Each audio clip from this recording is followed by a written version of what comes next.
Eastern रेल्वेमध्ये भरती निघाली आहे पूर्व रेल्वेमध्ये. तर 3115 जागांसाठी भरती निघालेली आहे ते.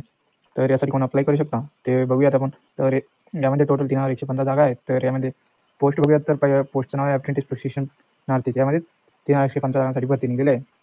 तर याची जी शैक्षणिक पात्रता असणार आहे ती 50% गुणासह 10वी उत्तीर्ण आणि ITI fitter, welder, mechanical, MEV, मॅकविन हे ITIतले ट्रेड ITI केलेले पाहिजे. आणि याची जी वयाची अट असणार आहे तर ती 15 ते 24 वर्षे असणार आहे. आणि SC ST साठी 5 वर्ष सूट दिलेली आहे.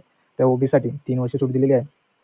त्याच्या नोकरीचे जे ठिकाण म्हटलं, त्याच्या नोकरीचे जे ठिकाण आहे ते पूर्व रेल्वे इकडे असणार आहे. आणि हा फॉर्म भरण्यासाठी तुम्हाला लागणारी फी आहे ती ₹100 असणे जनरल OBC साठी. आणि SC ST PWD साठी आणि महिलांसाठी फी नाही आहे, फ्रीमध्ये भरू शकता. आणि याची ऑनलाईन अर्ज करण्याची शेवटची तारीख आहे ती 23 ऑक्टोबर आहे. तर 23 ऑक्टोबरपर्यंत तुम्ही अप्लाय करू शकता. तर अशाच नवनवीन व्हिडिओसाठी आपल्या विजय जाधव चॅनल सबस्क्राईब करून ठेवा आणि बेल आयकॉन क्लिक करा. आणि याची अप्लायची लिंक मी आपल्या डिस्क्रिप्शन बॉक्समध्ये देईल, ते जाऊन तुम्ही अप्लाय करू शकता.